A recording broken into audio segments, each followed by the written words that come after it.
Hello student, science की online class में आपका स्वागत है। हमारा जो चैप्टर चल रहा था 8 नंबर पवन, तूफान और चक्रवात, जिसमें हमने पवन क्या होते हैं, तूफान के बारे में अच्छे से पढ़ लिया था यहाँ से। अब देखिए चक्रवात की कुछ संरचना है इसमें दी गई है, उसको हम यहाँ से आज समझेंगे, ठीक है। तो इसमें दे रखा है किसी चक्रवात का केंद्र एक शांत क्षेत्र होता है। क्या होता है, जब भी चक्रवात आता है तो कहाँ से प्रारंभ होता है, वो एक केंद्र शांत क्षेत्र से प्रारंभ होता है। हमें इसे झंझा का नेत्र कहते हैं। क्या कहते हैं, झंझा यानी कि जो बिजली कड़कती है उसका नेत्र कहते हैं। कोई विशाल चक्रवात वायुमंडल में वायु का तेजी से घूर्णन करना पिंड होता है, ठीक है। कोई विशाल चक्रवात वायुमंडल में वायु का तेजी से घूर्णन करता पिंड होता है, जो पृथ्वी तल से 10 से 15 किलोमीटर की ऊंचाई पर स्थित होता है। यानी कि इसकी जो ऊंचाई होती है पृथ्वी से 10 से 15 किलोमीटर की ऊंचाई पर यह स्थित होता है। चक्रवात के नेत्र का जो व्यास होता है, यानी कि जो गोलाकार आकृति है व्यास, वो व्यास होता है 10 से 30 किलोमीटर तक होता है। चित्र 8.11 में आपको इसका चित्र दर्शाया गया है। चक्रवात का निर्माण कैसे होता है, पहले हम थ्योरी को समझते हैं, उसके बाद थोड़ा सा चित्र में ध्यान से देखेंगे इसको। यह बादलों में मुक्त क्षेत्र है। ये क्या होता है, बादलों में मुक्त क्षेत्र होता है और इसमें पवन का वेग न्यून होता है। यानी कि जो पवन होता है उसका तो वेग हो जाता है न्यून। इस शांत और स्पष्ट नेत्र के इर्द गिर्द लगभग 150 किलोमीटर आमाप का बादल का क्षेत्र होता है। किसका क्षेत्र होता है, 150 किलोमीटर आमाप का बादल का क्षेत्र होता है। चित्र 8.12, इस चित्र में उच्च वेग की पवन, देखिए इस चित्र में आपको उच्च वेग की पवन को दर्शाया गया है कि सघन वर्षा वाले बादल होते हैं। ये क्या होते हैं, उच्च वेग की पवन और सघन वर्षा वाले बादल होते हैं। यानी कि हम ये कह सकते हैं वर्षा के साथ साथ इसमें हवा का वेग भी अत्यधिक होता है। इस क्षेत्र से परे पवन वेग क्रमशः कम होता है। क्या होता है, पवन वेग क्या होता है, कम होता है। चक्रवातों की उत्पत्ति का प्रक्रम अत्यधिक जटिल होता है। चित्र 8.11 में इसे एक प्रतिरूप द्वारा दर्शाने का प्रयास किया गया है, ठीक है। तो जिसमें थोड़ा सा बड़ा कर लेते हैं इसको। देखिए तो चित्र में दर्शाया गया है, इसका जो नेत्र है वो ये वाला होता है, नेत्र है। अब क्या करते हैं, ऊपर से नीचे की ओर पवन चलती हैं और एक व्यास की आकृति में, यानी कि गोलाकार आकृति में आपको देखिए ये दिखाई गई हैं और ऊपर की तरफ जाती हुई पवन के वेग की दिशा को दर्शाया गया है। देखिए ये जो ऊपर जा रही है क्या होती है, चक्रवात के गति करने की दिशा। यानी कि जो हवा चलती है वो नीचे से ऊपर की दिशा में चलती है और यहाँ पर क्या होता है, ये धारा का प्रवाह दिखाया गया है, ठीक है। अब देखिए मैंने बताया था कि जो नेत्र की जो व्यास होता है वो 10 से 30 किलोमीटर होता है, ठीक है। और जो प्रवाह है उसका जो होता है वो 100 से 150 से 200 के लगभग पवन का प्रवाह बताया था हमने।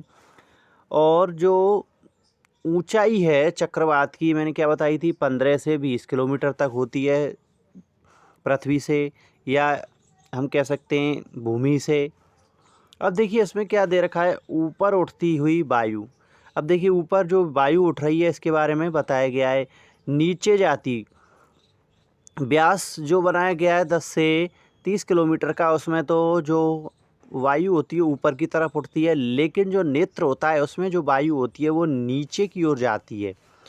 और जो ऊपरी स्राव होता है इसमें बहिर्प्रवाह होता है, ठीक है। ऊपरी वायु नीचे की तरफ आती है और नीचे की वायु क्या उठती है, ऊपर उठती है, जैसा कि चित्र में दर्शाया गया है। इस प्रकार का क्या होता है, चक्रवात की संरचना होती है। अब देखिए प्रभजन पवन होती है यहाँ पर, और झंझा क्रमिक रूप से घटते हुए, झंझा क्रमिक रूप से बढ़ते हुए, एक साइड से क्या होते हैं, बढ़ते हैं और एक साइड से क्या होते हैं, झंझा कम होते रहते हैं। ये 8.11 चक्रवात का निर्माण का चित्र बताया गया है। इसमें आभार है भारत मौसम विज्ञान विभाग नई दिल्ली, ठीक है। क्योंकि भारत मौसम विज्ञान विभाग ही हमें ये बताता है कि किस समय बारिश हो सकती है, किस समय पवन है, तूफान है, चक्रवात आने की संभावना होती है। देखिए सेकंड चित्र जो 8.12 है इसमें बताया गया है चक्रवात के नेत्र का प्रतिबिंब।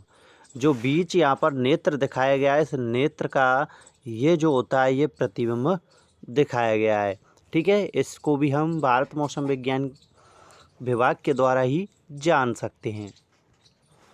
हमने चक्रवातों के बारे में जाना। अब ये चक्रवात जो आते हैं, इन चक्रवातों से होने वाले जो परिणाम हैं, क्या परिणाम होते हैं? देखिए, चक्रवातों के द्वारा होने वाला विनाश, इन चक्रवातों के द्वारा जो विनाशकारी परिणाम हमें प्राप्त होते हैं उनके बारे में यहाँ पर बताया गया है।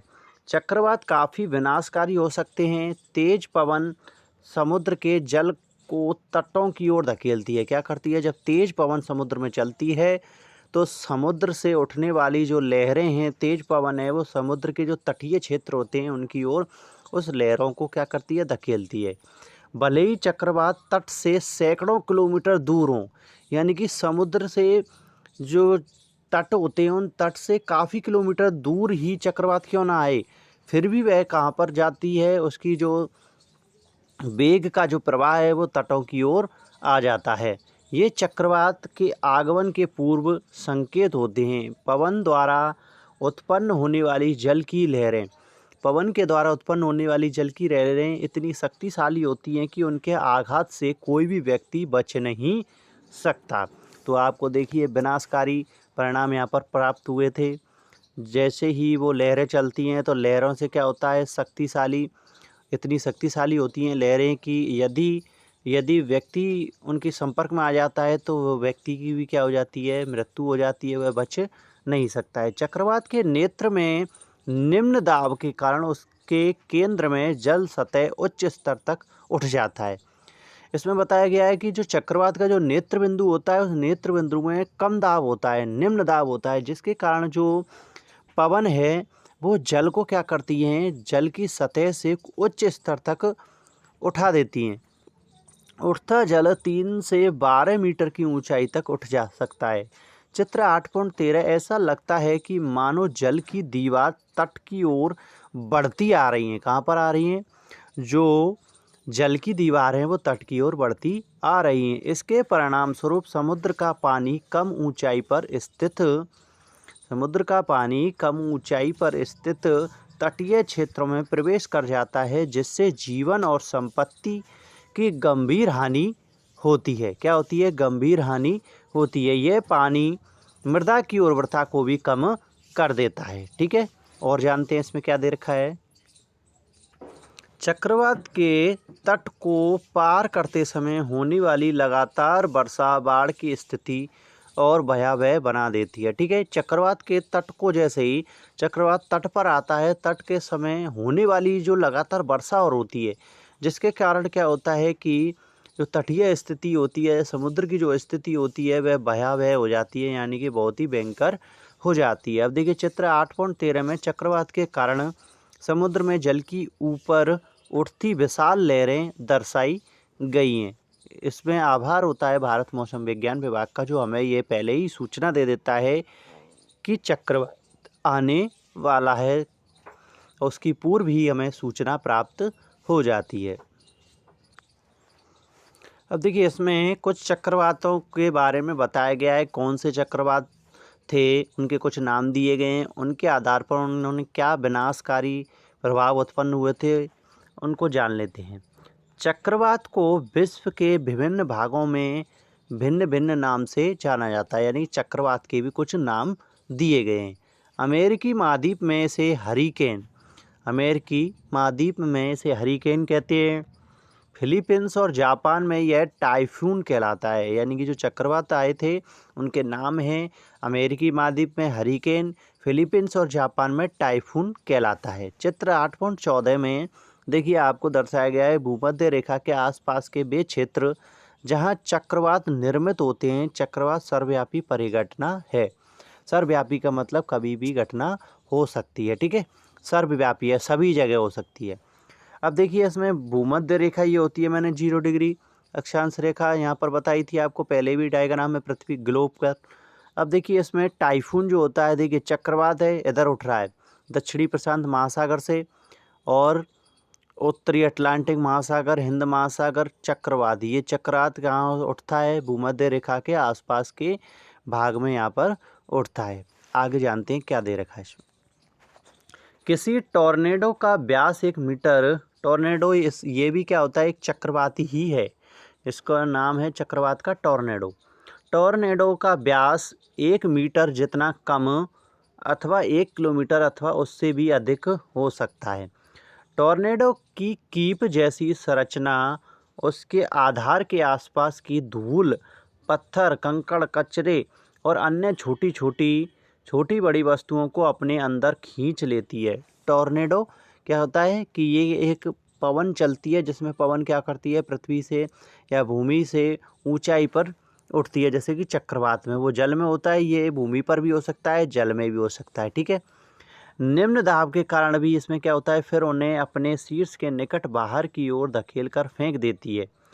टॉर्नेडो के घातक प्रहार से जीवित रह गए कुछ व्यक्तियों द्वारा दिए गए विवरण आपकी जानकारी के लिए प्रस्तुत हैं। डिस्कवरी चैनल की यंग डिस्कवरी सीरीज से मैंने बादल को अपनी ओर आते देखा, यानी कि जो बादल बने थे उनको आते देखा, घर के भीतर आश्रय लेने का प्रयास किया, लेकिन जैसे ही मैं दरवाजे तक पहुंचा, घर हवा में उड़ गया। जो घर बना हुआ था वो हवा में उड़ गया। मुझे कतई चोट नहीं लगी। तूफान के बाद हमें गेहूं के खेतों से कचरे को साफ करना था। हमें वहां टूटे हुए बोर्ड और वृक्षों की शाखाओं के साथ साथ मुर्गियों के चूजों, मुर्गियों और खरगोशों के मृत शरीर देखने को मिले। यानी कि जो टॉर्नेडो था उसने काफ़ी नुकसान यहाँ पर पहुँचाया था, जिन्हें देखकर ऐसा लग रहा था कि जैसे किसी ने उनके शरीर से उनकी खाल उतार ली हो। टॉर्नेडो के बचाव के लिए आश्रय भूमि में गहराई और अथवा किसी भवन के अंदरूनी भाग में स्थित ऐसे कक्ष होते हैं जिनमें खिड़कियां नहीं होती हैं। यदि ऐसे आश्रय उपलब्ध ना हो तो टॉर्नेडो से बचाव के लिए खिड़कियों को बंद करके किसी मेज, बेंच आदि के नीचे आश्रय लेना बेहतर है। इसमें कुछ बचाव भी बताए गए हैं। जो भी टॉर्नेडो है चक्रवात के रूप में, यदि वो आता है चक्रवात तो उससे किस प्रकार से बचाव करना चाहिए, उस बचाव को भी बताया गया है। इन स्थानों में कचरा आसानी से नहीं पहुंचता। बचाव के लिए आपको घुटनों के बल नीचे झुककर अपनी बाहों को अपनी सिर और गर्दन के चारों ओर लपेट लेना चाहिए, जैसा कि आपको चित्र में दिखाया गया। चित्र 8.15 में टॉर्नेडो से सुरक्षा की एक विधि इसमें बताई गई है।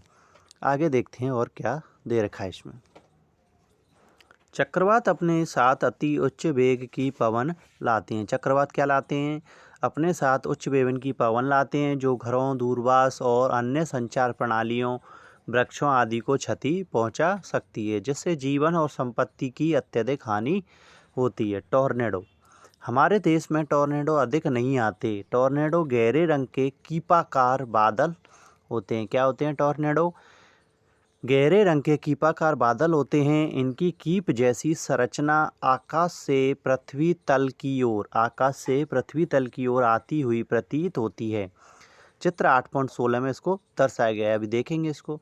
अधिकांश टॉर्नेडो कमजोर या निर्बल होते हैं, कमजोर और निर्बल, परंतु कोई विनाशकारी टॉर्नेडो लगभग 300 किलोमीटर प्रति आवर के वेग से गति कर सकता है। ठीक है। जो टॉर्नेडो है उसकी अधिकतम गति कैसी हो सकती है, 300 किलोमीटर प्रति आवर। 1 घंटे में 300 किलोमीटर की रफ्तार से वो गति कर सकता है। टॉर्नेडो चक्रवातों के भीतर भी बन सकते हैं। क्या होते हैं? चक्रवात जो आते हैं उनके भीतर भी बन सकते हैं। भारत की संपूर्ण तट रेखा विशेष रूप से पूर्वी तट, कौन सा तट? भारत की संपूर्ण तट रेखा विशेष रूप से पूर्वी तट चक्रवातों के लिए, किसके लिए? चक्रवातों के लिए संवेदनशील है। जबकि भारत का पश्चिमी तट चक्रवातों की प्रबलता, किसके लिए? पश्चिमी तट चक्रवातों की प्रबलता और आवृत्ति दोनों ही संदर्भों में अपेक्षाकृत कम संवेदनशील है। कौन सा तट है ये? पश्चिमी तट। यहाँ पर चक्रवात की प्रबलता और आवृत्ति दोनों ही अपेक्षाकृत क्या होती हैं? कम होती हैं। चित्र 8.16 में किसी टॉर्नेडो का प्रतिबिंब दर्शाया गया है। ये national severe storm laboratory NSSL के द्वारा बनाया गया है। ठीक है। इस तरीके से चक्रवात क्या होते हैं? ऊपर की तरफ उठते हैं और ये क्या होते हैं, उच्च वेग के क्या होते हैं, पवन के बादल होते हैं। हमने पढ़ा कि सभी झंझा या तूफान निम्न दाब के तंत्र होते हैं। क्या होते हैं? जहाँ पर निम्न दाब उत्पन्न होता है वहीं पर ये सभी झंझा और तूफान आते हैं। झंझा के निर्माण में पवन महत्वपूर्ण होती है और झंझा तभी उत्पन्न होते हैं जब पवन वहाँ पर निम्न दाब के कारण किसी न किसी वेग से वहाँ पर क्या करती है, गति करती है, भूमिका निभाती है। इसलिए पवन के वेग की माप करना महत्वपूर्ण है कि पवन किस वेग से गति कर रही है। वेग की माप करने वाले उपकरण को वायुमापी कहते हैं। ठीक है, वायु की गति को मापने वाले यंत्र को हम क्या कहते हैं, वायुमापी यंत्र कहते हैं। चित्र 8.17 पवन के वेग को मापने के लिए एक वायुमापी आपको दर्शाया गया है। इसको देखिए, ये क्या होता है, वायुमापी होता है। ये वायु की दिशा के बारे में बताता है। 8.7 प्रभावी सुरक्षा उपाय। अब देखिए, जो चक्रवात आते हैं, पवन आते हैं, तूफान आते हैं, उनसे बचने के लिए क्या सुरक्षा उपाय हैं प्रभावी, उनको पढ़ते हैं यहाँ से। चक्रवात के दुष्प्रभावों को कम करने में निम्नलिखित व्यवस्थाएं सहायक हो सकती हैं। सरकारी सामाजिक स्तर पर व्यवस्थाएं कि इस प्रकार की जब चक्रवात आने की, विनाशकारी तूफान आने की या पवन चलने की जब भी आशंका होती है तो उससे पहले कुछ सुरक्षात्मक उपाय किस प्रकार से किए जाते हैं उनके बारे में दर्शाया गया है। चक्रवात पूर्वानुमान और चेतावनी। सबसे पहले चक्रवात आने की, यदि चक्रवात के बारे में मौसम विभाग से पता चलता है तो उसके पहले ही हमें पूर्वानुमान और चेतावनी सभी को दे देनी चाहिए। सरकारी संस्थाओं, समुद्र तटों, मछुआरों, जलपोतों और आम जनता को शीघ्र अतिशीघ्र चेतावनी देने के लिए तीव्रगामी संचार व्यवस्था होनी चाहिए। चक्रवात संभावित क्षेत्रों में जहाँ पर चक्रवात आते रहते हैं वहाँ पर क्या करना चाहिए, चक्रवात आश्रयों का निर्माण और लोगों को तेज़ी से सुरक्षित स्थानों पर पहुँचाने के लिए प्रशासनिक व्यवस्था का होना बहुत ज़रूरी होता है। जनता द्वारा किए जाने वाले कार्य ये तो होते हैं सरकारी सेवाओं के द्वारा जो भी उपाय किए जाते हैं वो बताए गए हैं। अब है जनता स्वयं अपने सुरक्षा के लिए किस प्रकार अपना इंतजाम करे, उसके लिए बताया गया। हमें मौसम विभाग द्वारा दूरदर्शन, रेडियो अथवा समाचार पत्रों के माध्यम से प्रसारित की जाने वाली चेतावनियों को नज़रअंदाज नहीं करना चाहिए। ठीक है, जब भी हमें दूरदर्शन, रेडियो अथवा समाचार पत्रों के माध्यम से कोई सूचना मिलती है तो उस सूचना को गहराई से लेकर के उसे अच्छे से सुनना चाहिए और सुनने के पश्चात उस पहले ही आने वाली चेतावनी को समझकर उससे सुरक्षात्मक उपाय करने चाहिए। इसमें कुछ पॉइंट दिए गए हैं। हमें अनिवार्य घरेलू सामान, पालतू पशुओं और वाहनों आदि को सुरक्षित स्थानों पर पहुंचाने के लिए आवश्यक प्रबंध कर लेनी चाहिए। जलमग्न सड़कों पर वाहन चलाने से बचना चाहिए, यानी जलमग्न जहां पर सड़कें हैं वहां पर क्या करना चाहिए, वाहन नहीं चलाने चाहिए, क्योंकि बाढ़ से सड़कें क्षतिग्रस्त हो सकती हैं। सभी आपातकालीन सेवाओं जैसे पुलिस, अग्निशमन दल और चिकित्सा केंद्रों के टेलीफोन नंबर की सूची अपने साथ रखनी चाहिए। यदि आप चक्रवात प्रभावित क्षेत्र में रहते हो तो कुछ अन्य सावधानियां और रखनी चाहिए।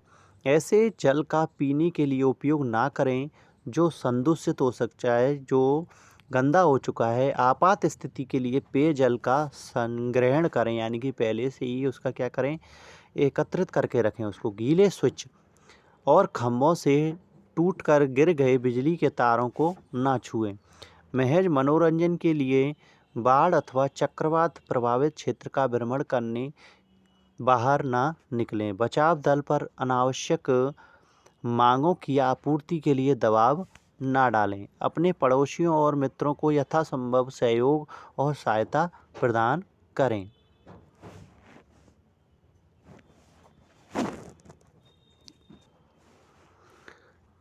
8.8 उन्नत प्रौद्योगिकी सहायक सिद्ध हुई। क्या हुई? उन्नत प्रौद्योगिकी सहायक सिद्ध हुई। आजकल हमें आपदाओं से अधिक सुरक्षा उपलब्ध है। क्या है? आजकल हमें आपदाओं से अधिक सुरक्षा उपलब्ध है। पिछली शताब्दी के आरंभ में तटीय क्षेत्रों के निवासियों के पास किसी चक्रवात के आने से पूर्व सुरक्षा की तैयारी करने और अपने घर खाली करने के लिए एक दिन से भी कम का समय मिलता था। आज परिस्थितियां बहुत बदल गई हैं। उपग्रहों और राडार की उपलब्धता से अब यह संभव हो गया है कि किसी भी संचालित जंजा के 48 घंटे पहले ही क्या बताया गया इसमें उन्नत प्रौद्योगिकी जो मशीनरी है, जो रडार सिस्टम है, उपग्रहों की मदद से हमें क्या करता है कि पहले ही मौसम विभाग सूचना दे देता है कि इतने समय बाद बारिश होगी, इतने समय बाद पवनें चलने की संभावना है या तूफान या चक्रवात के बारे में पहले से ही मौसम विभाग हमें सूचना दे देता है। लेकिन पहले के समय में ऐसा नहीं होता था, लोगों को बहुत कम समय उस स्थान को छोड़ के जाने का मिलता था, जिससे वह वहाँ पर उस स्थान को छोड़ नहीं पाते थे और वह काफ़ी संख्या में क्षति उनको पहुँचती थी। चक्रवात सतर्कता अथवा चक्रवात सूचना जारी कर दी जाती है। चक्रवात की सतर्कता अथवा चक्रवात की सूचना जारी कर दी जाती है और चक्रवात चेतावनी भी कम से कम 24 घंटे पहले ही जारी कर दी जाती है जब चक्रवात तट के निकट होता है। जब चक्रवात तट के निकट होता है तो हर घंटे अथवा आधे घंटे पर उसकी प्रगति और दिशा के बारे में संदेश प्रसारित किए जाते हैं। अनेक राष्ट्रीय और अंतर्राष्ट्रीय संगठन चक्रवात से संबंधित आपदाओं को मॉनिटर करने में सहयोग प्रदान करते हैं। ठीक है, यानी कि प्रत्येक घंटे में या आधे घंटे में चक्रवात की दिशा, उसकी गति कैसी है, उसके बारे में पहले से ही प्रसारित या संदेश के रूप में प्रसारित किया जाता है। अनेक राष्ट्रीय संस्थान या अंतर्राष्ट्रीय जो भी संगठन हैं वो चक्रवात से संबंधित आपदाओं की क्या करते हैं, मॉनिटरिंग करते हैं, उन्हें देखते रहते हैं किस प्रकार से चक्रवात बढ़ रहा है या गति कर रहा है और सहयोग प्रदान करते हैं। तो ये चैप्टर आपका यहीं समाप्त हो जाता है। इसके क्वेश्चन आंसर आपको PDF के माध्यम से भेज दिए जाएंगे। धन्यवाद।